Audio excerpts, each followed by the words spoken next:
Daqui a pouco nós vamos discorrer por alguns versos deste capítulo. Uma das coisas bem gostosas de fazermos quando lemos a Bíblia é ser chamado a atenção na vida de vários personagens bíblicos, não é? Nós conhecemos vários deles, ou delas também. E a gente gosta muito de estudar sobre a vida de um ou outro, em específico, e ouvir mais e tudo mais aquilo.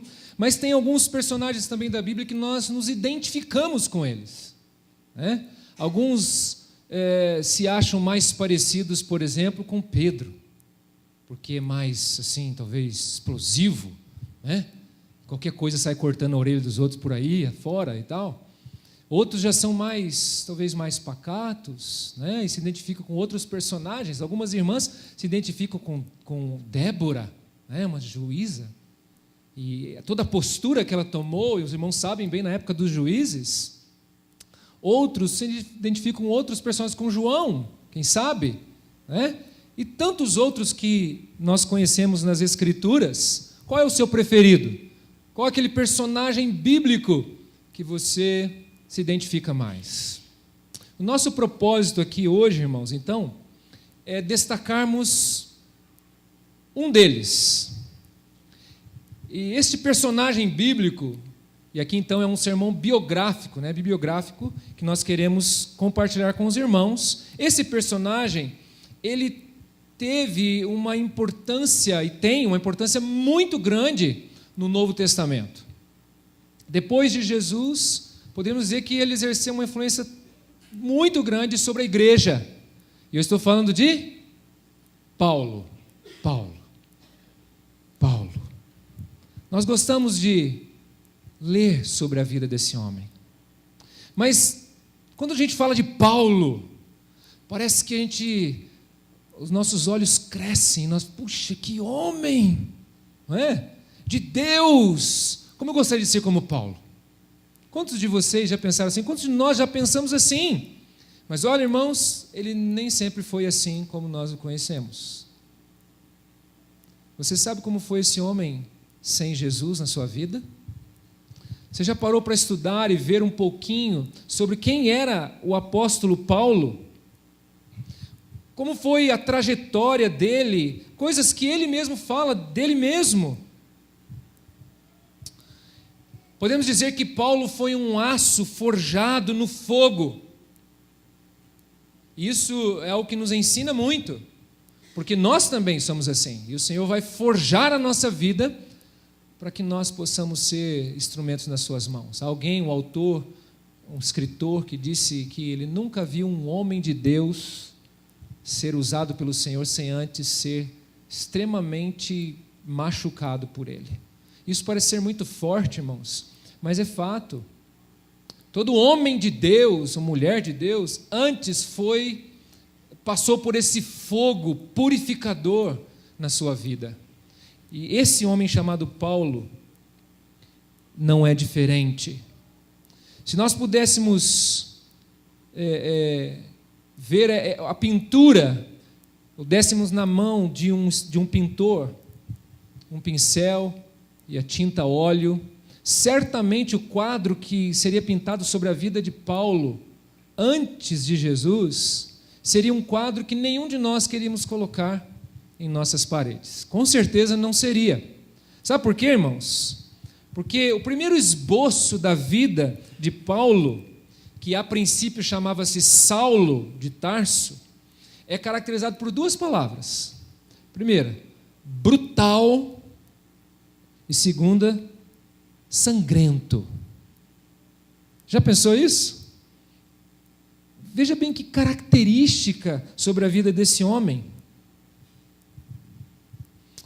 A Bíblia vai mostrar para nós em Atos capítulo 7, quando Estevão foi fazer a sua defesa em favor do Evangelho de Jesus Cristo, se posicionando, e quando ele no final foi apedrejado, a Bíblia diz que Paulo estava ali. Mas ele não estava ali para proteger Estevão, ele estava ali para bater palmas. Isso mesmo, mata esse homem, porque ele segue a Jesus. Então, irmãos, nós não podemos, a princípio aqui, adotar uma imagem totalmente cristianizada do apóstolo Paulo, aquele autor das cartas aos Coríntios, aquele escritor da carta magna da vida cristã, que é Romanos. Quando olhamos a carta aos Gálatas, há uma carta que fala sobre liberdade cristã, porque não é só isso, não é só isso. Esse homem teve uma história, as cartas da prisão. Esse homem chamado Paulo não amou a Jesus desde o berço. Aliás, ele odiava a Jesus. É isso que a Bíblia fala para nós a respeito dele. Ele se tornou um agressor violento contra os discípulos de Cristo. E, pasmem, ele fez isso, irmãos, por dedicação a Deus. Você acredita nisso? Como é que pode, né? Alguém que se levanta em nome de Deus para perseguir aquilo que é de Deus.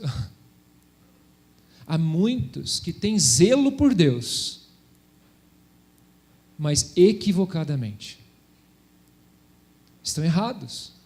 Há muitos que matam em nome de Deus, totalmente equivocados. Você sabe que existe isso.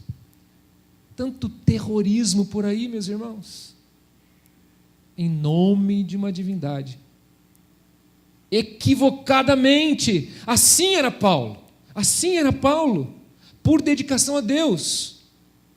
Então, nunca se esqueça da cova da onde esse homem saiu. E aí então, quando você olha para o Novo Testamento, especialmente nos escritos de Paulo, você vai ver que ele dá uma ênfase tão grande sobre uma palavra: graça, graça, graça. Por que isso? Porque ele foi alvo desta graça. Tanto mais quando nós estudamos e entendermos a escuridão de onde ele foi tirado, mais nós vamos entendendo a maravilhosa graça de Deus. E quando você olha um dos primeiros relatos aqui na vida dele, você deve estar com a sua Bíblia aberta aí, mas vai lá para o capítulo 7, versículo 58, que eu fiz menção agorinha, diz assim: e lançando-o, 7:58, e lançando-o fora da cidade, o apedrejaram. As testemunhas deixaram suas vestes aos pés de um jovem chamado Saulo, e apedrejavam Estevão, que invocava e dizia: Senhor Jesus, recebe o meu espírito. Então, ajoelhando-se, clamou em alta voz: Senhor, não lhes imputes este pecado. Com estas palavras adormeceu, e Saulo, então, consentia, ou ele estava satisfeito, irmãos, ele aprovava o que estava acontecendo ali com Estevão. Rapidamente, esse homem chamado Paulo, ele nasceu numa cidade da Cilícia chamada Tarso. E aqui, rapidamente, só para o conhecimento dos irmãos, que hoje faz parte da Turquia, hoje lá. Os seus pais eram fariseus e educaram a ele como um rígido fariseu. Então Paulo era um homem de extrema religiosidade, muito religioso. Todo esse treinamento que ele teve fez dele parte de um tribunal dos judeus que era chamado de Sinédrio. Ele chega a dizer que ele era irrepreensível quanto à lei. Ele aprendeu aos pés de um homem, um rabino famoso, chamado Gamaliel. Então, tudo isso que nós estamos vendo até aqui é muito importante para a nossa compreensão de como Paulo era e o que Deus fez com ele. Mas eu quero agora que você vá comigo no capítulo 5, por favor, a partir do versículo 17, para que nós entendamos um pouquinho o contexto onde Paulo está vivendo e todo aquele contexto ali de perseguição para com a igreja. Levantando-se, porém, o sumo sacerdote e todos os que estavam com ele, isto é, a seita dos saduceus, tomaram-se de inveja.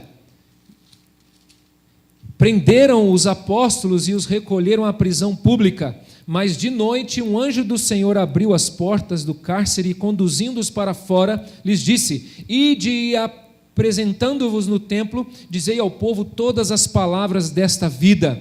Tendo ouvido isto, logo ao romper do dia, entraram no templo e ensinavam. Chegando, porém, o sumo sacerdote e os que com ele estavam, convocaram o sinédrio e todo o senado dos filhos de Israel e mandaram buscá-los no cárcere. Mas os guardas, indo, não os acharam no cárcere e, tendo voltado, relataram, dizendo: Achamos o cárcere fechado com toda a segurança e as sentinelas nos seus postos junto às portas, mas abrindo-as, a ninguém encontramos dentro. Quando o capitão do templo e os principais sacerdotes ouviram essas informações, ficaram perplexos a respeito deles e do que viria a ser isto. Nesse interim, alguém chegou e lhes anunciou: Eis que os homens que recolhestes no cárcere não estão no templo ensinando o povo. Nisto, indo o capitão e os guardas, os trouxeram sem violência, porque temiam ser apedrejados pelo povo. Trouxeram-nos, apresentando-os ao sinédrio, e o sumo sacerdote interrogou-os, dizendo: Expressamente vos ordenamos que não ensinasses nesse nome. Contudo, encheste Jerusalém de nova doutrina, e quereis lançar sobre nós o sangue desse homem. Então Pedro e os demais apóstolos afirmaram: Antes importa obedecer a Deus do que aos homens. O Deus de nossos pais ressuscitou a Jesus, a quem vós matastes, pendurando-o num madeiro. Deus, porém, com a sua destra o exaltou a príncipe, salvador, a fim de conceder a Israel arrependimento e a remissão de pecados. Ora, nós somos testemunhas destes fatos, e bem assim o Espírito Santo que Deus outorgou aos que lhe obedecem. Irmãos, interessante, porque quanto mais os ousados apóstolos do Senhor pregavam o Evangelho, essas boas novas a respeito da salvação de Cristo, mais e mais, irmãos, o povo ia se convertendo. Acontece que a perseguição começa a crescer do mesmo jeito, e o texto diz que esses líderes religiosos prendem os apóstolos, e algo extraordinário acontece ali, miraculoso. E o texto diz que um anjo do Senhor vai lá e liberta aqueles homens. Já pensou isso? Numa cidade, que alvoroço todo estava acontecendo ali. Alguns achavam que se eles crucificassem a Jesus, tudo terminaria. Acabaria com aquilo tudo e pronto, todo mundo estava no sossego. Não! Eles não podiam estar mais errados, porque esse evangelho começa a crescer, e esses apóstolos cheios do Espírito Santo estavam incendiando Jerusalém com aquele evangelho, com as boas novas, com esta pregação. Então aqueles líderes tomados de inveja e ciúmes vão fazer todas aquelas atrocidades. E algo mais surpreendente ainda, agora aqueles homens vão trazê-los de volta e eles vão ver que toda aquela situação que aconteceu com eles, eles saem fora da prisão de uma maneira tão extraordinária. O que aconteceu ali? Será que aqueles homens estão dizendo a verdade? Será que a mensagem, será que Jesus é verdadeira, a sua mensagem? Será que nós estamos errados? E eles expressamente querem dizer para eles, para os discípulos e apóstolos, que não pregassem no nome do Senhor Jesus. E Pedro, tomado da sua autoridade espiritual, então, prega aqueles homens, dizendo a eles: vocês mataram ao Senhor, mas Ele ressuscitou dentre os mortos. Ressuscitou a Jesus, a quem vós o matastes pendurando num madeiro. Deus o exaltou a príncipe. Já pensou isso, irmãos? Que alvoroço! Você sabe quem estava no meio ali? quem estava talvez ouvindo toda aquela história e não concordando muito, um homem chamado Saulo de Tarso. A Bíblia diz aqui na continuação do texto que um determinado homem chamado Gamaliel se levanta para dar o seu parecer. E talvez alguns daqueles sinédrios, seus colegas, falaram: vai lá, Gamaliel, mostra para esse pessoal aí quem é você, é a sua autoridade. Mal eles sabiam que Gamaliel daria uma palavra totalmente contrária ao que eles falavam.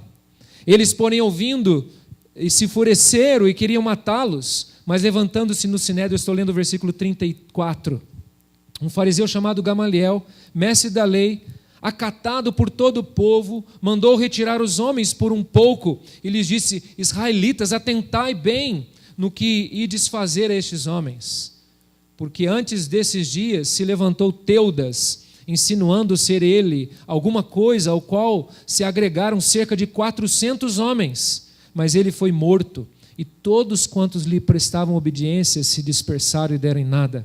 Depois desse levantou-se Judas o Galileu, nos dias de recenseamento, e levou muitos consigo. Também este pereceu, e todos quantos lhe obedeceram foram dispersos. Agora vos digo: dai de mão a estes homens, deixai-os, porque este conselho ou esta obra vem de homens, perecerá, mas se é de Deus, não podereis destruí-los, para que não sejais porventura achados lutando contra Deus. E concordaram com ele. Já pensou isso, meus irmãos? Que situação! Aqueles homens que prenderam Jesus, que votaram a favor da sua crucificação, que o levaram a isso, estão vendo aquele evangelho crescer, aumentar, multiplicar-se, porque o evangelho faz isso. É o poder de Deus para a salvação de todo aquele que crê. Agora eu quero chamar a sua atenção para a postura dos apóstolos, porque no finalzinho do capítulo 5 aqui, o texto vai dizer que eles ficaram muito felizes e regozijaram-se por ter sido considerados dignos de sofrer afrontas por esse nome. Isso nos estimula e nos impacta a sermos crentes assim, que não tem medo de sofrer pelo nome de Cristo, que sabe exatamente o nome que leva sobre si de cristão, um seguidor de Jesus de verdade. E eu sei que os irmãos no seu ambiente de trabalho, escolar e familiar, são várias vezes confrontados com isso. Talvez você não vai sofrer aqui uma prisão como eles, não é? Mas de alguma maneira ser rejeitado ou rechaçado, etc. Mas olha, irmão, sofra por causa de Jesus. Sofra por ele, por ser um cristão, como ele fala. E Paulo estava ali. Imagine como estava esse homem, o coração desse homem, rangendo os dentes, desejoso de pular no pescoço daqueles apóstolos e matar alguns deles, porque ele era sanguinário, irmãos. Paulo era, irmãos, se você, na continuação do texto, lermos o capítulo 9, lá diz que ele respirava ameaças. Era uma palavra usada para os animais selvagens. Já pensou? Aquele homem estava fungando, ele estava enraivecido, querendo matar todos os seguidores do Senhor Jesus. Terrível, uma situação difícil, de perseguição, irmãos. Como é que pode esse homem vir a escrever tanto sobre a graça e a misericórdia de Deus? Sabe por quê? Porque esta graça pegou ele de jeito. Pegou ele de jeito. A graça de Deus pode transformar qualquer vida. Você crê nisso? Eu creio. E se ela fez isso na vida desse homem, sanguinário, bruto. Tudo em nome de Deus Ele pode fazer na vida das outras pessoas também. Talvez você esteja pensando em alguém aí, né? Não é possível, será que aquela pessoa pode ser transformada? Pode, porque Deus pode fazer isso na sua soberana vontade, na sua graça irresistível. Ele pode transformar vidas, irmãos, porque ela é maravilhosa. Como poderíamos imaginar que esse homem, esse escritor do Novo Testamento, tão importante, que depois de Jesus foi um dos que mais causou impacto na vida cristã, como poderíamos imaginar que esse homem saiu de uma cegueira espiritual tão grande, tão grande? Então, ao contemplarmos essas primeiras cenas sobre a vida, sobre a trajetória do apóstolo Paulo, obviamente nós não entramos a todos os detalhes, né? Mas basta nos saber que ele era um homem terrível, com o coração enrijecido contra o evangelho de Jesus Cristo. Olhando então esses poucos detalhes, esses vislumbres que nós falamos sobre Paulo antes, eu quero fazer 3 observações aqui com os irmãos, bem práticas para nós nesta noite. A primeira delas é a seguinte: não importa a nossa aparência, irmãos, não importa, todos nós, eu e você, tivemos um passado não tão agradável e não tão animador, não é? Se eu desse a oportunidade aqui para que os irmãos, um por um, viessem aqui dar um testemunho sobre a sua vida sem Jesus, eu tenho certeza que você contaria algumas coisas aqui que também seriam difíceis. Eu nasci num lar evangélico. A minha mãe é da igreja presbiteriana. E eu me lembro até hoje, eu falo para os irmãos aí, né, que eu ia na igreja com a minha mãe para dormir. Roscava no braço dela assim, gostava muito porque eu sabia que lá perto tinha uma pastelaria. E meu pai vai passar lá depois do culto, e eu gostava de ir na pastelaria.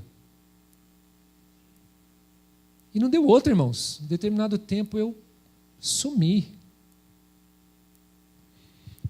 Pela graça de Deus, eu nunca tive vícios, mas eu estava perdido. Eu me enquadro dentro disso, irmãos. Todos nós, eu e você, temos lembrança de um passado não tão agradável, nem animador. Assim era Paulo. Porque eu e você somos pecadores por nascimento. Davi deixa isso muito claro no Salmo 51, não é? Em pecado me concebeu minha mãe. Todos nós somos pecadores por natureza. Romanos 3:23 diz claramente: todos pecaram e destituídos estão da glória de Deus. Todos, todos, todos, todos. Todos. Antes de nos entregarmos ao nosso Salvador,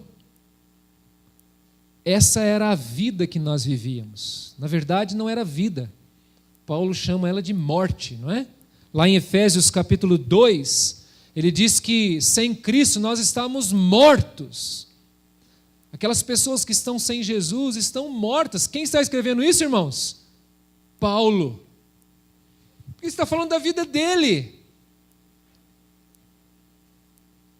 Eu quero falar hoje aqui também que assim era a minha vida. Assim é a sua vida? Você pode testemunhar que eu estava morto, mas hoje eu estou vivo pela graça do Senhor. Ele me tirou da morte, das trevas. A minha existência sem Cristo antes era entre os perdidos, escravizado. Não devemos nos esquecer, irmãos, como era a nossa vida fora dos limites da graça. Assim era Paulo. Paulo esteve lá. Eu também estive lá. E você também esteve lá. E pode ser que você que entrou aqui nessa noite esteja lá ainda. Longe do Senhor. Mas hoje Ele te trouxe aqui para que você ouça a sua palavra e reconheça essa situação sem Jesus. Ela é terrível. Ela é uma situação de morte espiritual. E só Ele pode mudar a sua vida. Só Ele, na sua graça, pode trazer vida aos corações. Amém? Não importa a nossa aparência. Eu posso ser o mais bonitinho que for, não é o caso, né? Ou qualquer outra coisa, ser o mais bem vestido que for, mas o meu passado, o seu passado, é tenebroso. E foi de lá que o Senhor nos tirou. Devemos ser gratos por isso. Segunda lição que nós aprendemos dessa situação da vida de Paulo é que, sem levar em conta aqui, irmãos, o que você fez, a esperança que o Evangelho nos traz abrange a todos também. O Evangelho nos trouxe algo novo. E por pior que seja o que você fez no passado, nada pode sobrepujar a graça de Deus. Porque onde abundou o pecado, superabundou a graça de Deus. Quem está dizendo isso? Paulo. Perceba, ele era um homem religioso, e ele olha para ele mesmo e fala: puxa, eu estou perdido, eu estou longe de Deus. E nós vamos ver isso com a graça de Deus semana que vem, quando ele tem um encontro com o Senhor Jesus a caminho de Damasco. Irmãos, Senhor, quem é o Senhor? Eu sou Jesus. Não foi assim que Jesus falou com ele, né? Com muito amor, mas com autoridade. Eu sou Jesus a quem tu persegues. Diz o texto bíblico que ele ficou cego. Ficou 3 dias, irmãos, sem comer e nem beber. Você imagina o que estava passando na cabeça daquele homem? Estava tudo errado comigo. Eu achei que eu estava seguindo a Deus. Mas Paulo era como aquela pessoa que você tem aí 2 trens, né? O certo está indo para São Paulo. E aí você toma o trem para o caminho do Rio de Janeiro. Você está dentro do trem, mas no caminho errado. Há muitos que estão assim, dentro do trem, religiosos, mas num caminho errado. Mas a graça de Deus nos trouxe uma nova esperança, porque onde abundou o pecado, superabundou a graça. Deus concedeu a Paulo um novo nome. Era Saulo, ele fez o seu nome de Paulo. Mas não é só o nome, irmãos. Na verdade, a sua vida era nova. Não é simplesmente o nome. É a mesma coisa de olharmos o caso de Jacó. Lembra-se do encontro de Jacó com Deus no Val do Jaboque? Sabe o que significa o nome Israel? O nome Jacó você sabe, né? Suplantador, aquele homem que lutava por ele mesmo. Mas Israel significa aquele por quem Deus luta. Deus mudou o nome de Jacó, mas não foi só o nome, mudou a sua vida. Glória a Deus, porque a graça de Deus faz isso. Ela muda a sua vida, ela muda a nossa vida. Ela muda-nos de dentro para fora. Ela não apenas nos dá um novo nome, mas uma nova vida. E é isso que torna esta graça tão maravilhosa. Oh, graça maravilhosa, é a graça do nosso Senhor Jesus. Nós cantamos no hino agorinha, né? Falando sobre essa graça, sobre as chagas do Senhor, que Ele foi ferido por nós, e as suas chagas, suas dores, suas feridas, nos trouxe cura, a transformação da nossa vida. Não importa a nossa aparência, o nosso passado não é nada animador. Sem levar em conta tudo que você fez, a graça de Deus, a esperança desta graça abrange a todos nós. E para finalizar, irmãos, embora o seu passado possa ter ficado manchado, todos nós encontramos um novo começo com Deus. Todos nós podemos fazer isso. E de novo eu me dirijo a você, que talvez entrou aqui sem Jesus. Talvez, quem sabe, você olha para a sua vida e você fala assim, não tem jeito não. Nem Deus vai querer a mim. Meu passado é tão terrível, você não sabe o meu passado. A minha vida é terrível, eu fiz muito mal, eu desejei mal para os outros e tal, um monte de coisa. Será que há esperança para mim? Será que há um novo começo para mim? Quando você olha então para a experiência desse homem, nós vamos aprender que nunca é tarde para um novo começo, para começar a fazer o que é certo. Paulo, quando ajoelhou-se diante do Deus vivo, ele encarou a realidade do seu pecado. E a transformação começou a se instalar na sua vida. E lá bem no fundo do seu coração, ele foi transformado por Cristo. E ele passou então a fazer aquilo que é certo.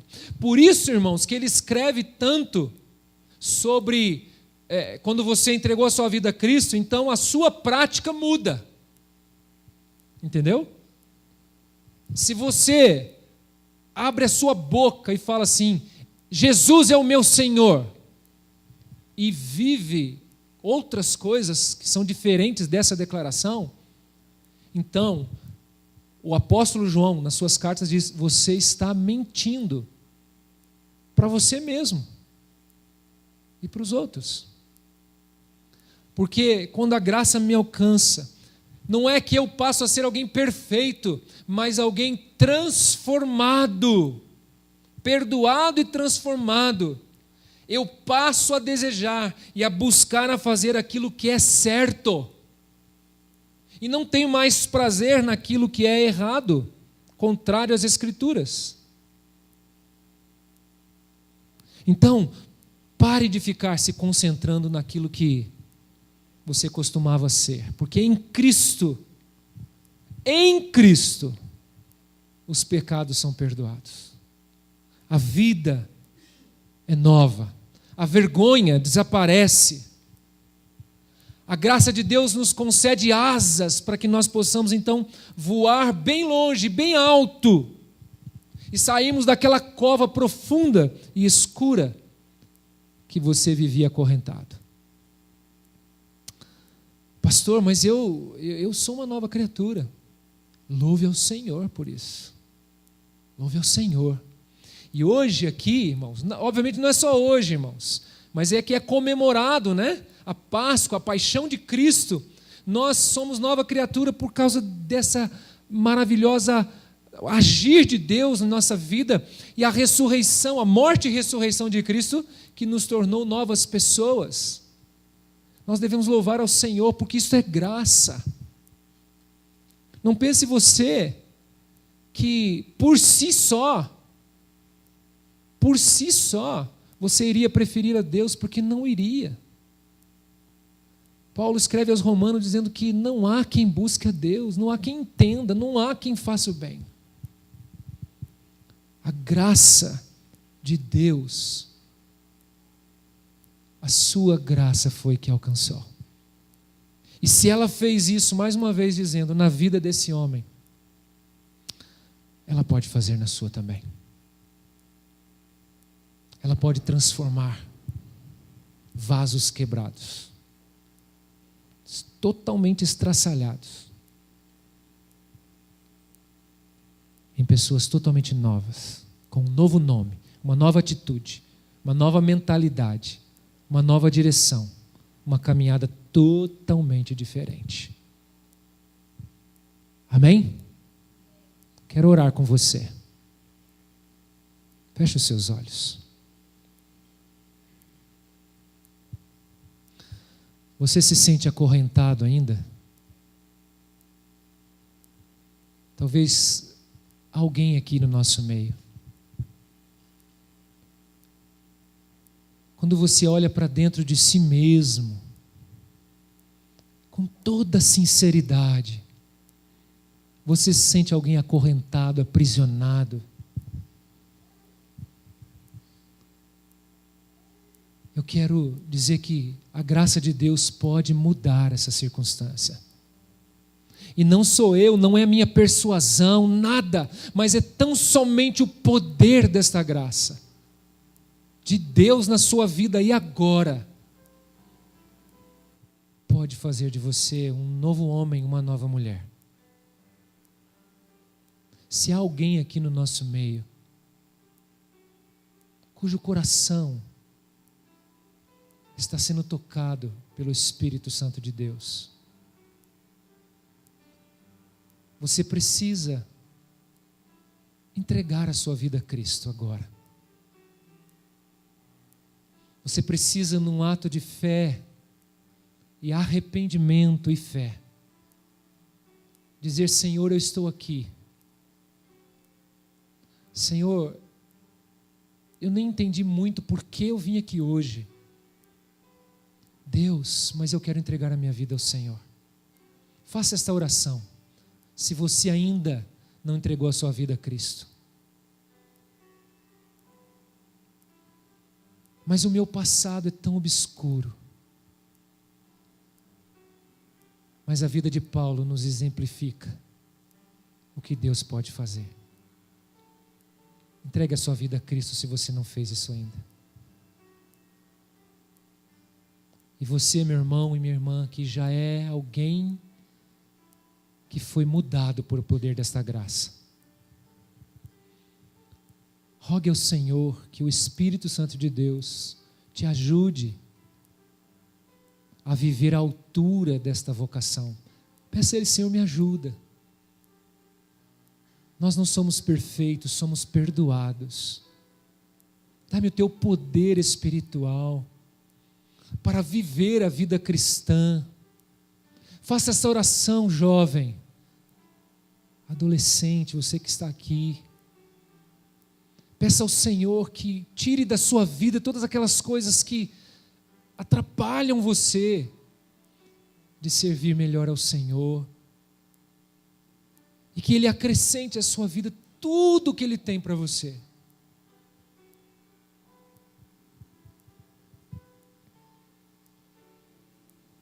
Senhor, que o Teu nome seja glorificado aqui, em nossas vidas, ó Deus. Hoje nós fomos lembrados mais uma vez, de que não há nada em nós, nada podemos e nada temos, Senhor, mas a Tua graça superabundou em nossa vida. Senhor Deus, amado Pai, esta vida que o Senhor trouxe aqui hoje, eu não conheço, Senhor, mas Tu conheces. Só Tu podes iluminar esse coração e trazer uma nova vida, uma nova conduta, a libertação dos conceitos errados. Há muitos, Senhor, que podem estar, ó Deus, entendendo ter uma vida religiosa, mas que estão andando longe do Senhor. Eu peço que o Teu Espírito revele isso, Pai, e traga a vida verdadeira, a libertação da religiosidade. Deus, sonda o nosso coração, e que a vida de Jesus seja plena em nós, Senhor. Que Teu Espírito tenha liberdade de agir em nós, nos purificar, nos limpar, nos revigorar, nos reformar, conforme o teu querer. Senhor, aviva a tua obra nos nossos corações. Traz salvação, Senhor, e libertação, e transformação, cura, pois só o Senhor o pode. Louvado seja o teu nome por isso, Senhor.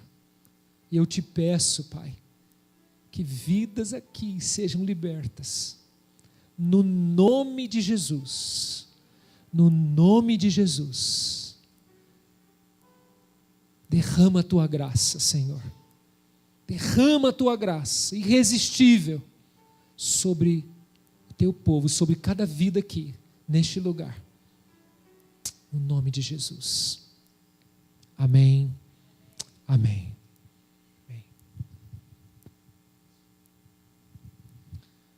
Nós queremos